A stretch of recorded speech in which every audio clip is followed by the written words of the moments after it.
Indian industries association, FICCI, लघु उद्योग भारती, नार्टेको से जुड़े हुए सभी पदाधिकारीगण,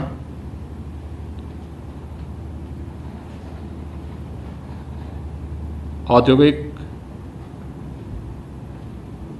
एवं निर्माण इकाइयों से जुड़े हुए आप सभी पदाधिकारी और प्रतिनिधियों का मैं हृदय से अभिनंदन करता हूं। वैश्विक महामारी कोरोना के खिलाफ देश की लड़ाई में जिस मजबूती के साथ आदरणीय प्रधानमंत्री जी के आह्वान पर आप सब खड़े रहे हैं, मैं हृदय से आप सबको धन्यवाद देता हूं। और ख़ास तौर पर उत्तर प्रदेश के अंदर 94% से अधिक औद्योगिक इकाइयों ने लॉकडाउन के दौरान भी वहाँ पर उत्पादन भले ही न हुआ हो, लेकिन अपने कामगार और श्रमिकों को मानदेय और वेतन देने का कार्य किया है। ये और भी सराहनीय रहा है। मैं इसके लिए हृदय से आप सबको धन्यवाद देता हूं। प्रतिदिन हमारी टीम इसकी समीक्षा करती है और मेरे पास जो आंकड़े हैं 1700 करोड़ रुपए 75,000 से अधिक इकाइयों ने लॉकडाउन के दौरान बंद इकाइयों के माध्यम से अपने कार्मिकों और श्रमिकों को उपलब्ध कराया है। एक बड़ी राशि है। सचमुच इसके लिए मैं उन सभी औद्योगिक इकाइयों को, औद्योगिक और विनिर्माण से जुड़ी हुई इकाइयों और उससे जुड़े हुए पदाधिकारियों को हृदय से धन्यवाद देता हूं। कोरोना एक वैश्विक महामारी है और पूरी दुनिया इस महामारी से त्रस्त है। पूरी दुनिया के अंदर औद्योगिक गतिविधियां न केवल ठप पड़ी, सामान्य जनजीवन भी पूरी तरह अस्त व्यस्त हो गया। भारत में समय से लिए गए निर्णय और आदरणीय प्रधानमंत्री जी की दूरदर्शिता के कारण काफ़ी हद तक कोरोना को नियंत्रित करने में सफलता प्राप्त हुई। दुनिया के अन्य देशों की तुलना में भारत अपने आप को एक सुरक्षित स्थिति में पाता है। 135 करोड़ की आबादी की तुलना जब हम दुनिया के अन्य देशों से करते हैं तो हम इस बात को मानते हैं कि समय से प्रभावी कदम उठाने और दूरदर्शितापूर्ण निर्णयों के कारण कोरोना संक्रमण से न केवल बचाव करने अपितु इससे होने वाली जनहानि को भी रोकने में काफ़ी बड़ी मदद मिली।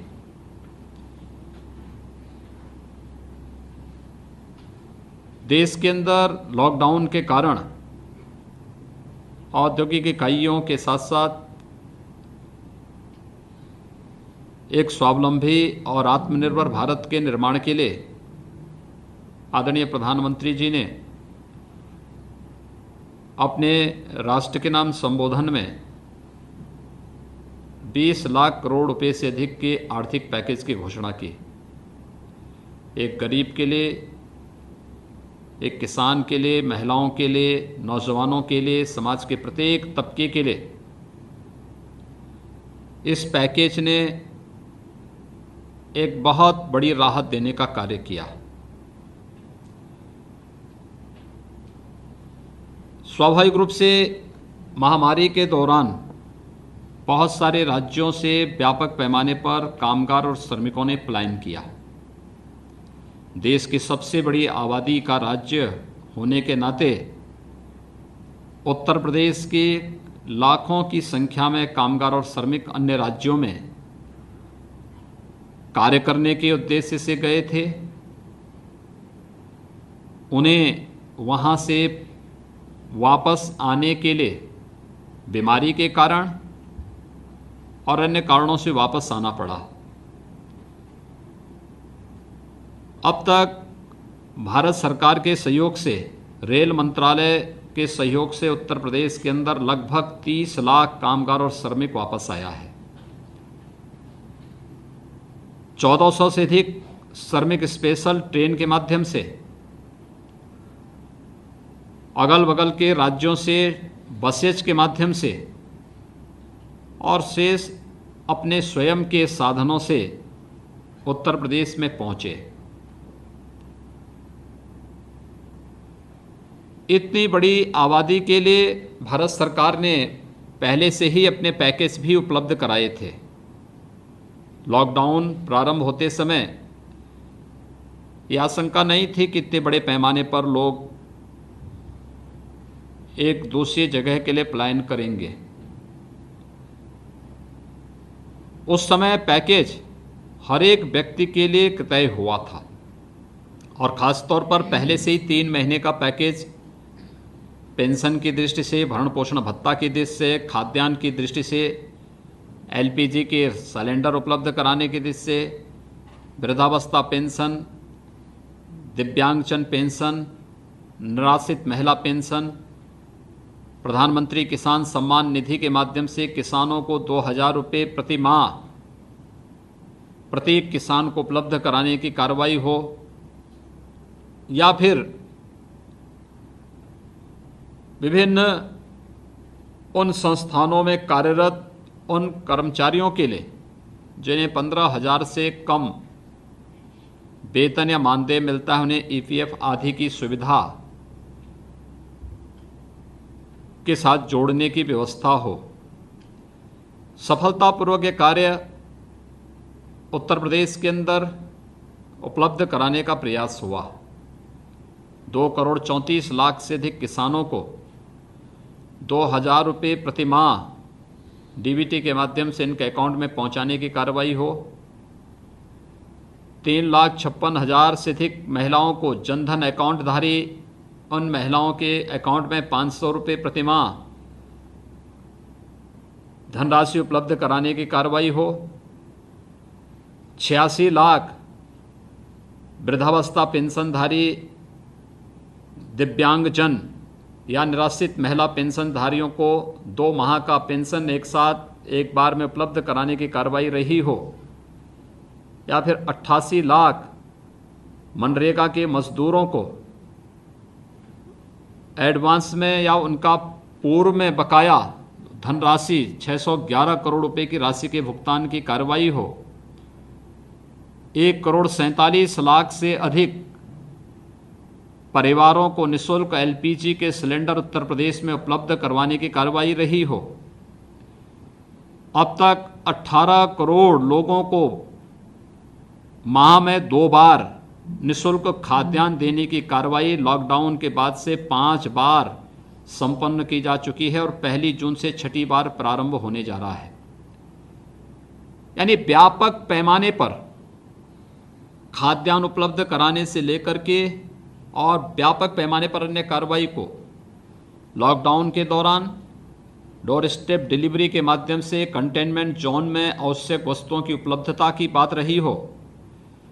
12 से 15 लाख फूड पैकेट प्रतिदिन ज़रूरतमंदों तक पहुंचाने की कार्रवाई रही हो, या फिर जब व्यापक पैमाने पर कामगार और श्रमिकों ने पलायन किया तो उत्तर प्रदेश की सीमा में, हर सीमा में उनके लिए भोजन की व्यवस्था, उनके लिए पेयजल की व्यवस्था, चौराहों पर, बॉर्डर पर, टोल प्लाजा पर, हर एक स्थल पर उपलब्ध कराने की कार्रवाई। 1400 पेयजल के टैंकर और बड़े पैमाने पर औद्योगिक इकाइयों के द्वारा जो सहयोग किया गया था, उसमें बोतल बंद पानी भी उपलब्ध कराने की कार्रवाई व्यापक पैमाने पर प्रदेश के अंदर की गई। अभी भी ये कार्रवाई वहाँ पर चल रही है। प्रदेश सरकार ने पहले से इस बात को तय किया कि हम हर एक कामगार और श्रमिक की सकुशल और सुरक्षित वापसी उत्तर प्रदेश करवाएंगे। हमने सभी राज्य सरकारों से इस बारे में पहले ही अनुरोध किया है कि वे उत्तर प्रदेश के कामगार और श्रमिकों की सूची हमें उपलब्ध करवा दें। राज्य सरकार केंद्र सरकार के साथ मिलकर के उन्हें निःशुल्क अपने प्रदेश उत्तर प्रदेश में लेकर के आएगी।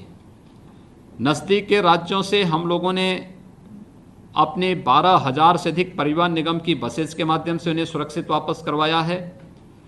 दूर के राज्यों से स्पेशल श्रमिक एक्सप्रेस के माध्यम से उन्हें उत्तर प्रदेश में लाने की व्यवस्था की गई।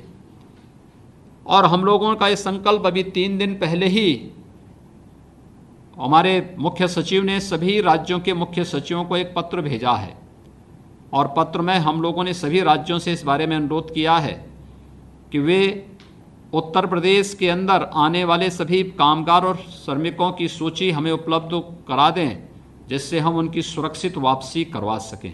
इसकी कोई तय समय सीमा नहीं, जो भी होगा हम उनकी सुरक्षित वापसी कराएंगे, निःशुल्क वापसी कराएंगे और सम्मानजनक वापसी कराएंगे।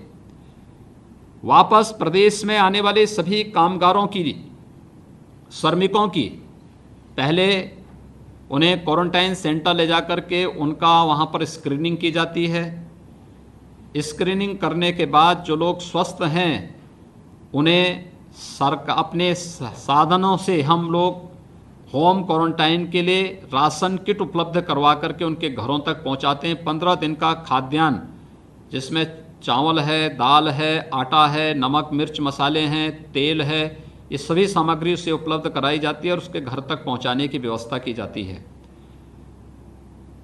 लॉकडाउन के दौरान मेडिकल की टीम, लगभग 1 लाख के आसपास हमारी मेडिकल की टीम पूरे प्रदेश के अंदर कंटेनमेंट जोन में और प्रवासी कामगार और श्रमिकों की स्क्रीनिंग में लगी हुई हैं, जो केवल उनकी स्क्रीनिंग करती है। जिसमें थोड़े भी लक्षण पाए जाते हैं उन्हें क्वारंटाइन सेंटर में वापस लाने की व्यवस्था, और फिर जिनकी पूल टेस्टिंग के माध्यम से कोरोना पॉजिटिव की पुष्टि होती है उन्हें आइसोलेशन कोविड वार्ड में भर्ती करा करके उन्हें उपचार की निःशुल्क व्यवस्था भी कराई जाती है।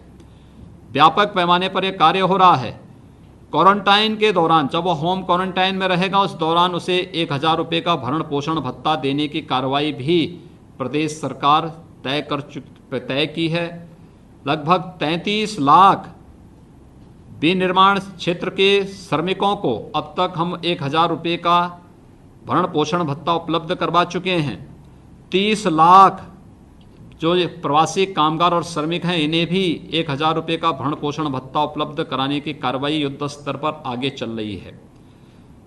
लगातार जहां ये कार्य सरकार के स्तर पर चल रहा है, Covid hospital level 1, level 2, level 3 के अब तक हमारे पास 78,000 से अधिक बेड उपलब्ध हैं, जिसमें प्रत्येक कोविड हॉस्पिटल में भर्ती होने वाले प्रत्येक उस व्यक्ति का निःशुल्क उपचार की व्यवस्था है, उनके भोजन की व्यवस्था है।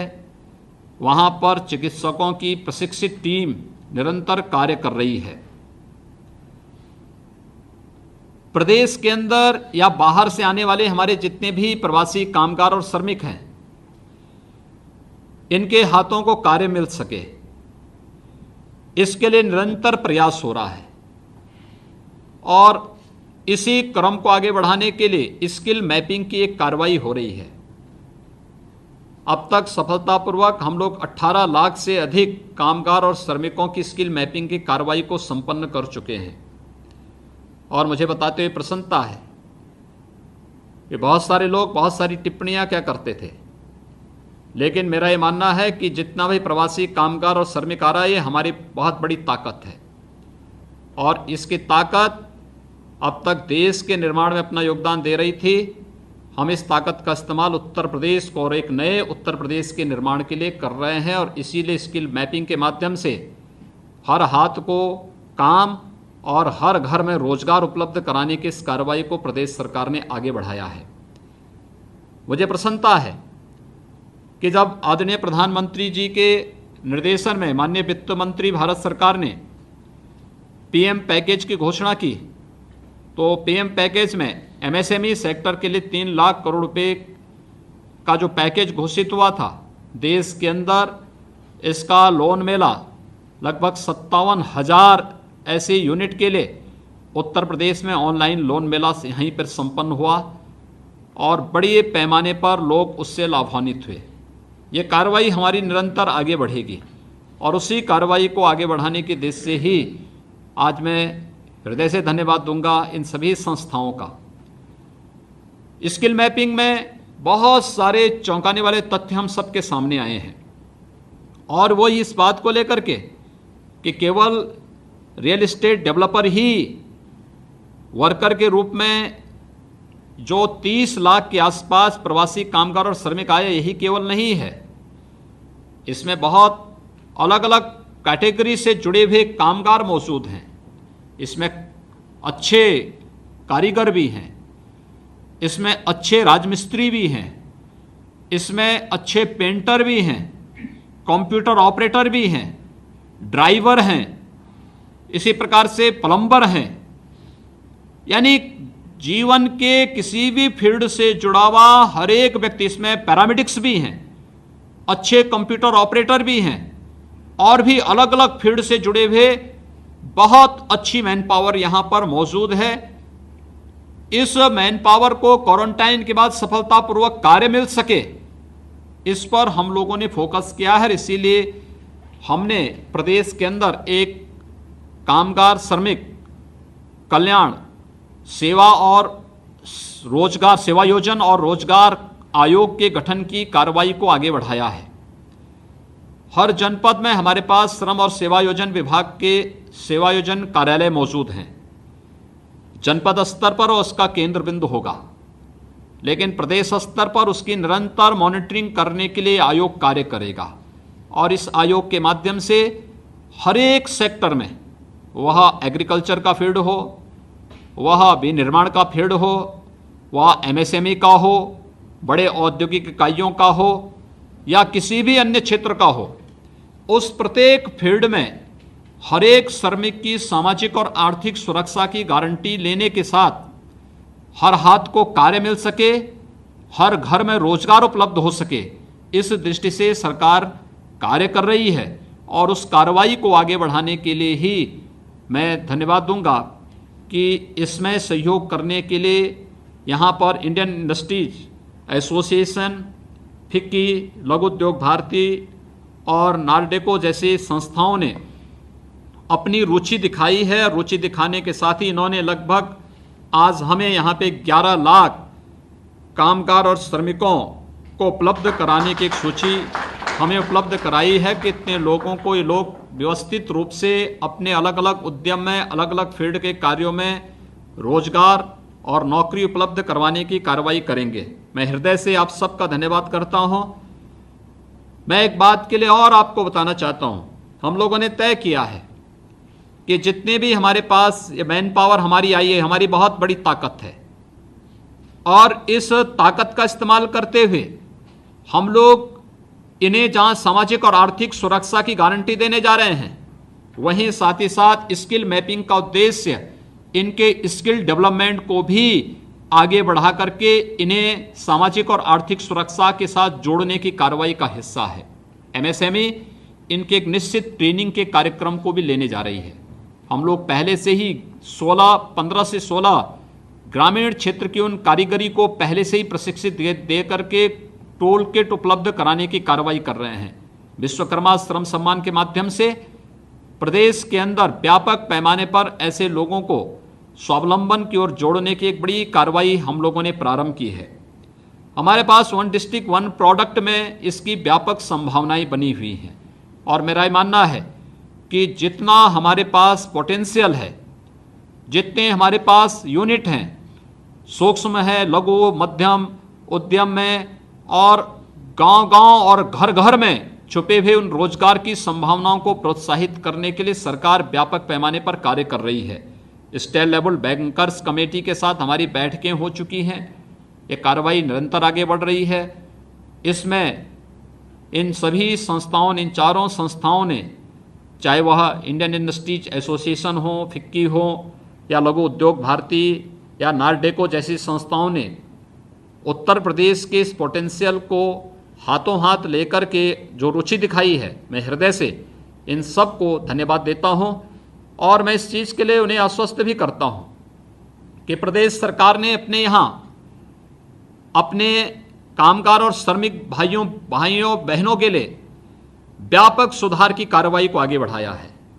जितने भी हमारी जितनी भी हमारी पॉलिसीज थी इसमें व्यापक संशोधन भी हो रहे हैं, निवेश को आकर्षित करने के लिए भी और विकास की गति में एक तीव्रता लाने के लिए भी हमने सभी कार्यों को तेजी के साथ आगे बढ़ाने की कार्रवाई की है। एमएसएमई सेक्टर में भी व्यापक संशोधन हम लोग करने जा रहे हैं। साथ साथ हम लोगों ने उत्तर प्रदेश में यूपी सीडा जैसी संस्थाओं को भी इस बारे में कहा है कि भूमि की उपलब्धता के लिए वह लैंड बैंक बनाने के साथ ही कार्रवाई को त्वरित निस्तारण करने की कार्रवाई को भी आगे बढ़ाने की कार्रवाई तेज करें। मैं स्वयं भी इनकी समीक्षा, हमारे सभी मंत्रीगण अपने अपने कार्यों की निरंतर समीक्षा करते हुए इसमें एक स्पीड तो ला ही रहे हैं, लेकिन हम लोग स्वयं भी मैं उसकी समीक्षा करते हुए जहां कहीं गतिरोध है उस गतिरोध को दूर करने की कार्रवाई भी हम लोग युद्ध स्तर पर कर रहे हैं। मुझे पूरा विश्वास है कि आज जो ये एमओयू यहाँ पर इन 4 संस्थाओं के साथ आज संपन्न हो रहा है, निश्चित ही जो एक तमन्ना हमारे प्रत्येक विभाग की है, औद्योगिक विकास विभाग की या फिर सूक्ष्म लघु और मध्यम उद्यम और निर्यात प्रोत्साहन विभाग की, श्रम और सेवायोजन विभाग की, तीनों विभागों के मंत्री स्वयं यहाँ पर मौजूद हैं और मुझे विश्वास है कि एमओयू एक नई गति पकड़ करके देश के अंदर इस फील्ड में कार्य करने वाले कामगार और श्रमिकों के जीवन में फिर से एक नई खुशहाली लाने का कार्य करके एक नए उत्तर प्रदेश के निर्माण में अपनी भूमिका को फिर से रेखांकित करेगा। मैं एक बार फिर से आप सभी संस्थाओं का हृदय से धन्यवाद देता हूं। 11 लाख से अधिक हमारे कामगार और श्रमिकों की ताकत को समझने और उन्हें फिर से उनके आर्थिक स्वावलंबन को के साथ जोड़ने के लिए उत्तर प्रदेश सरकार के साथ आज जो समझौता ज्ञापन यहाँ पर आज संपन्न हो रहा है, मुझे विश्वास है कि इसे हम निरंतरता देते हुए प्रदेश की इस ताकत का इस्तेमाल प्रदेश के विकास और देश के विकास में कर पाएंगे। मैं आप सबका हृदय से एक बार फिर से धन्यवाद देता हूं और विश्वास करता हूं कि यह न केवल हमारे कामगार और श्रमिकों के जीवन में अपितु उत्तर प्रदेश और देश के जीवन में भी खुशहाली लाने का कार्य करेगा। आप सबके प्रति हृदय से धन्यवाद।